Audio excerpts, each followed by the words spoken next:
Semakin hari, kasus Jessica Wongso yang divonis bersalah dalam tragedi kopi sianida 7 tahun silam semakin panas. Publik juga terus menyorot peristiwa ini sambil memberikan dukungan kepada Jessica.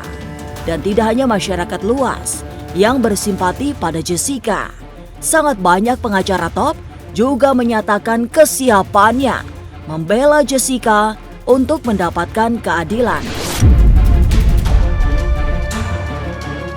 Terakhir, yang mengatakan siap membela Jessica adalah pengacara Brigadir Joshua, Martin Lucas.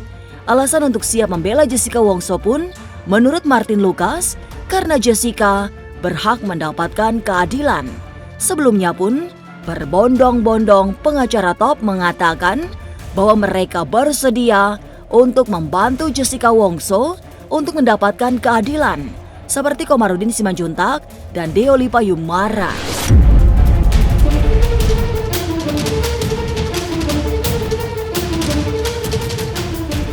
Masa depan memang misterius dan penuh dengan tanda tanya. Tak usah menerka-nerka karena was-was akan menerawang kehidupan selebriti serta mengungkap asmara, karir, dan peruntungan.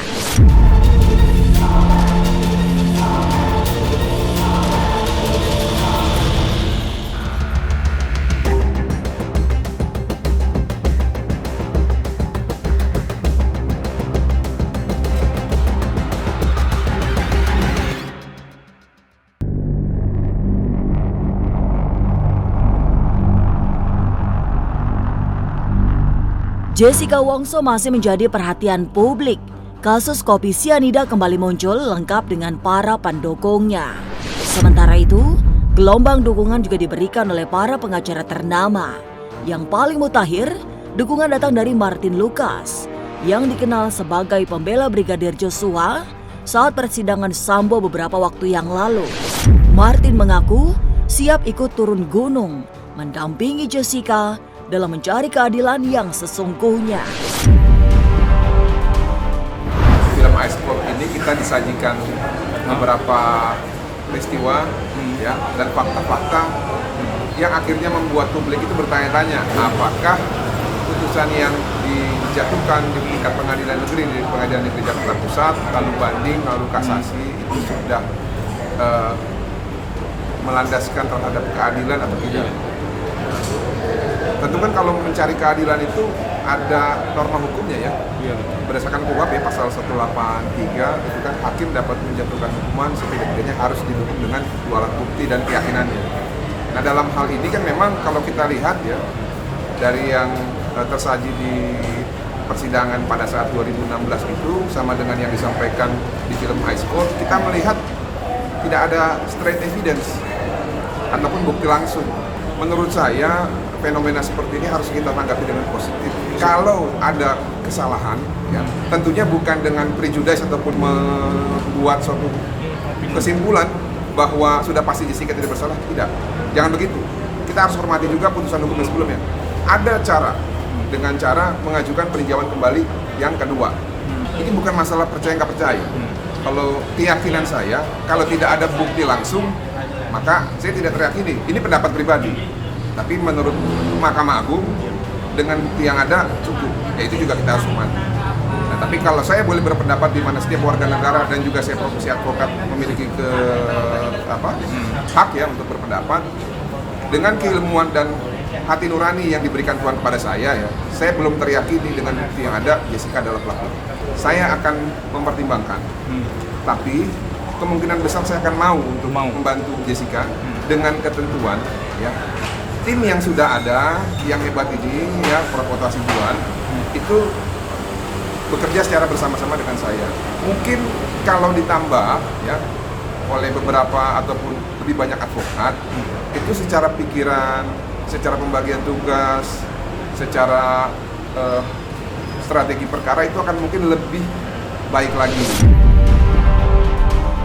Setelah mempelajari kasus ini, Martin Lucas juga menyatakan bahwa semestinya Mirna diotopsi secara menyeluruh.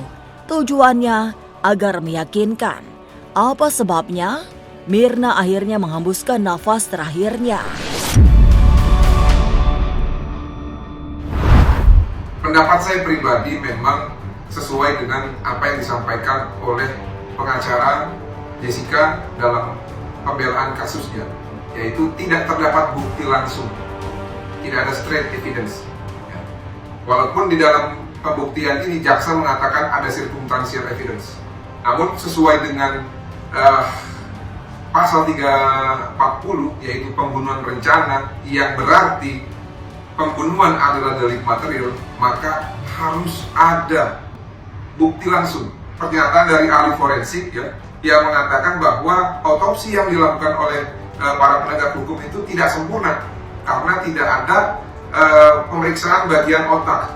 Nah, yang namanya delik material ataupun pembunuhan ya, memang secara kausalitas sebab akibat itu harus dibuktikan secara saintifik. Kalau dituduhkan mati karena sianida, ya butuh proses juga secara keilmiahan yang bisa membuktikan bahwa korban itu meninggal karena sianida.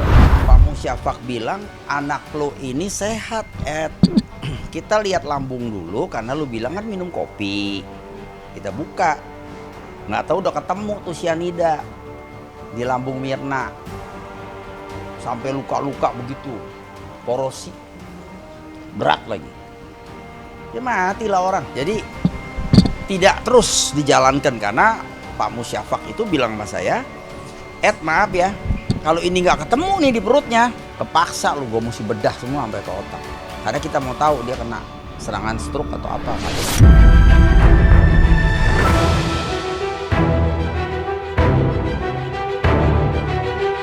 Tanda tanya besar juga disampaikan oleh Komarudin Simanjuntak, terutama dasar keyakinan hakim yang memutus Jessica bersalah sehingga divonis 20 tahun penjara. Mengenai Jessica, saya masih curiga dengan keputusan itu. Karena pertama saksi tidak ada yang melihat ya. Tidak ada saksi yang melihat bahwa Jessica memasukkan sianida. Maka kalau tidak ada saksi bicara tentang surat. Surat juga tidak ada yang memastikan bahwa Jessica mempunyai racun atau memasukkan racun itu. Maka masuklah kepada kategori keterangan ahli. Ahli kan ya semua pintar, ahlinya jaksa juga pintar, ahlinya pengacara juga. Nah, kalau keyakinan hakim mengatakan itu adalah Jessica pelakunya, dari mana dasar keyakinan hakim itu? Keyakinan hakim akan didasarkan oleh dua alat bukti. Minimal dua alat bukti ditambah keyakinan. Tapi kalau didasarkan pada keyakinan hakim menjadi pertanyaan. Nah, yang menjadi pertanyaan saya, tidak ada yang melihat bahwa Jessica memasukkan racun atau sianida ke minumnya.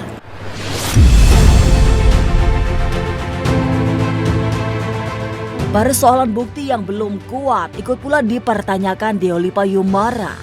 Pengacara nyentrik ini menganggap belum cukup bukti untuk menjatuhkan hukuman 20 tahun pada Jessica. Munculnya banyak polemik dalam kasus ini menurut Deolipa disebabkan salah satunya adalah bukti yang belum cukup. Masyarakat tentunya terpecah belah melihat ini pada waktu persidangan. Ketika masyarakat terpecah belah, ya hakim punya keyakinan. Ketika hakim punya keyakinan, diputuslah itu.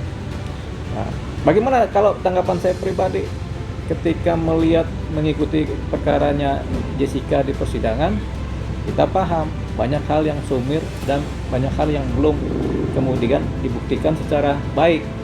Tapi karena proses sidang berjalan dan harus diputus, terjadilah yang namanya keputusan dominan oleh keyakinan hakim. Kembali ke pribadi saya, bila melihat ini rasanya saya sendiri nggak yakin. Saya nggak mau menggalang opini, tapi rasanya memang ada yang belum masuk pakemnya secara hukum, di mana Jessica harus menjalani hukuman, tapi dengan posisi dia sendiri tidak mengakui sebagai pelaku. Om yakinkan jangan nyawa Om bahwa yang bunuh Jessica pakai racun. Om yakinkan jangan nyawa Om bahwa yang bunuh Jessica pakai racun.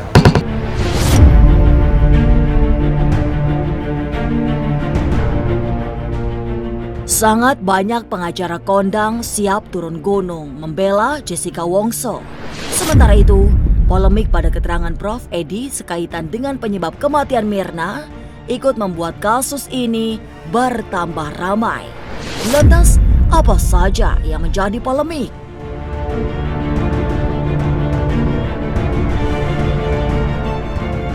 Halo semua, jangan lupa saksikan Was-Was jam 3 sore hanya di YouTube.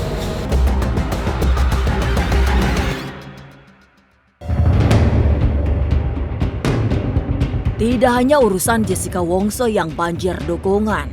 Kandungan sianida di dalam kopi yang diberikan Jessica ikut jadi polemik. Pemicu perdebatan muncul di tengah upaya publik membantu mengungkap kasus ini. Salah satunya, kandungan natrium sianida yang ditemukan sebanyak 950 mg pada tubuh Mirna. Disampaikan oleh Prof. Edi, fakta tersebut langsung dibantah oleh pakar toksikologi dari Universitas Indonesia. Tapi bahwa tidak ada otopsi itu hoax. Nah, sudah ditemukan barang itu, sianida itu di lambung. Yang paling saya berbahagia hari ini itu ada pernyataan dari Prof. Edi, wamen kita, mengatakan dia confirm no autopsy, no case. Nah, ini. Jadi kalau memang tidak ada otopsi, menurut dia juga ternyata tidak bisa ada kasus.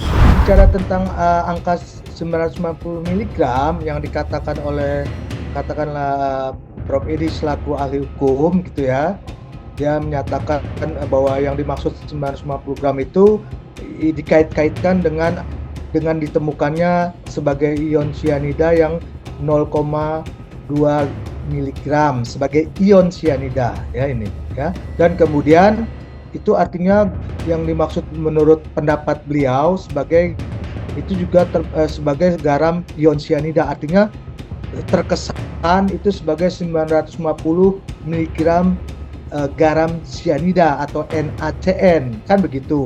Padahal ini saya ingin klarifikasi bahwa yang ditemukan di dalam lambung yang positif dikatakan 0,2 mg ion sianida itu yang dimaksud adalah sebagai suatu garam.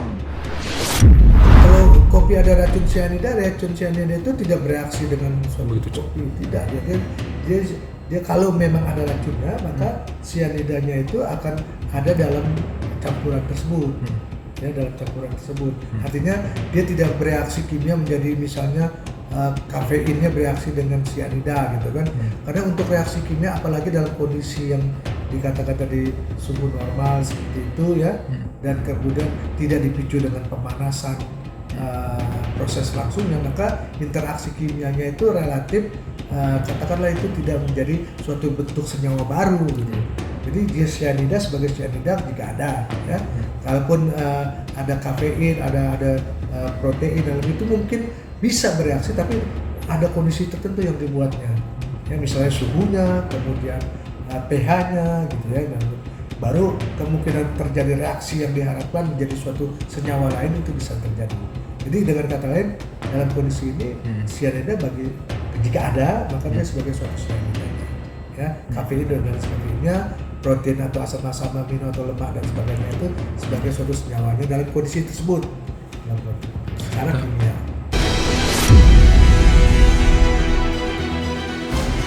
Menurut Otto Hasibuan, dari data itu saja bisa dijelaskan bahwa yang terdeteksi ada dalam tubuh Mirna adalah 0,2 mg sianida serta 950 natrium sianida alias garam. Kan dibilang itu 0,2 ya kan, dia bilang kenapa nggak dibilang 950 natrium katanya kan. Nah makanya ini nggak ada data ya, karena ini kan jadi infotainment nih, jadi gampang aja saya ngomongnya. Kita di situ sudah bilang ada 0,2 mg sianida dan ada juga 950 natrium. Natrium itu garam. Tapi mereka bilang, yang sana-sana itu bilang natrium sianida 950. Jadi harus dihitung semua katanya. Salah. Baca baik-baik. Saya punya data. Jadi kalau memang ada 950 natrium sianida, ya confirm dong, udah mati dia di situ, nggak ada isu lagi. Tapi yang ada itu adalah 950 adalah natrium.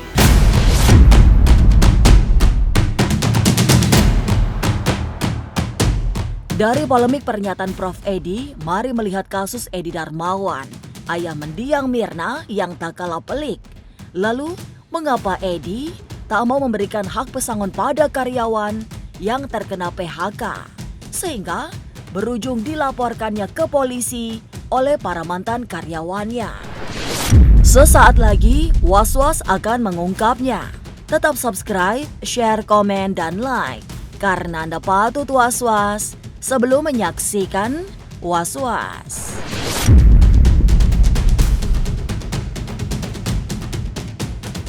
Hai, jangan lupa saksikan Was-Was jam 3 sore di YouTube channel.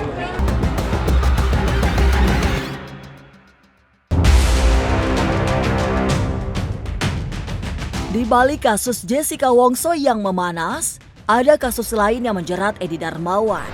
Kasus yang membelit ayah Mirna itu berhubungan dengan 84 karyawan yang di PHK. Sebanyak 38 karyawan bahkan terus mengejar Edi hingga ke pengadilan, hingga berujung dilaporkannya ayah Mirna ke polisi dengan dugaan telah melanggar pidana. Saat itu, proses hukum terus mengalir hingga pengadilan memutuskan bahwa Edi Darmawan harus membayarkan pesangon. Nilainya mencapai 3,5 miliar. Tapi, penantian 35 orang mantan karyawan ayah Mirna tak membuahkan hasil apapun. Ya, jadi ada 84 orang tenaga kerja yang telah di PHK secara sepihak, tidak diberikan pesangon segala macam. Ya tentunya karena tidak diberikan pesangon, ya para karyawan melawan. Cuman dari 84 orang yang di PHK ini, hanya 38 orang yang terus melakukan perlawanan hukum untuk meminta hak-hak mereka melalui jalur peradilan hubungan industrial. Melalui pengacara waktu itu telah dilakukan mediasi kepada perusahaan dengan cara memanggil perwakilan perusahaan ataupun direktur utamanya yang disebut dengan istilah bipartit. Tetapi perusahaan tidak datang, direkturnya tidak datang, atau orang yang disuruh juga untuk mewakili di dalam pertemuan itu juga tidak ada. Sehingga gagallah itu bipartit itu. Nah, karena gagal bipartit, berlanjut ini tahapannya kepada perundingan tripartit. Perundingan tripartit adalah perundingan di mana perusahaan dipanggil bersama-sama dengan karyawan yang dimediatori atau dimediasi oleh Dinas Tenaga Kerja. Setelah beberapa kali dipanggil, toh juga tidak pernah datang. Nah, akhirnya oleh suku Dinas Tenaga Kerja Jakarta Pusat dibuatlah anjuran, ya kan, yang menyatakan bahwa perusahaan dihukum untuk membayar uang pesangon kepada 38 orang tenaga kerja senilai kurang lebih 4,8 miliar. Proses panjang telah dilewati 38 mantan karyawan Edi Darmawan untuk mendapatkan keadilan. Berbagai upaya menuntut pesangon telah dilakukan hingga memiliki kekuatan hukum. Tapi rupanya Edi bergeming. Ia tak pernah menjalankan keputusan pengadilan. Itu yang membuat para mantan karyawan memutuskan lapor polisi. Hukuman 1 tahun hingga paling lama 4 tahun kini membayangi hari-hari Edi. Menempuh upaya hukum pidana, walaupun pada dasarnya upaya hukum pidana itu adalah pemaksaan secara badan, tetapi tidak menghilangkan tanggung jawab secara perdata kepada para korban PHK tadi. Kalau memang ancamannya memang tidak begitu signifikan, kurang lebih 1 tahun, ya kurang lebih paling singkat 1 tahun, paling lama 4 tahun. 4 tahun. Nah, tapi kita bukan mengenai lama atau tidaknya, tapi ini mengenai kepastian hukum, ini mengenai kepada taat kepada azas hukum, taat terhadap perintah undang-undang, taat terhadap putusan pengadilan.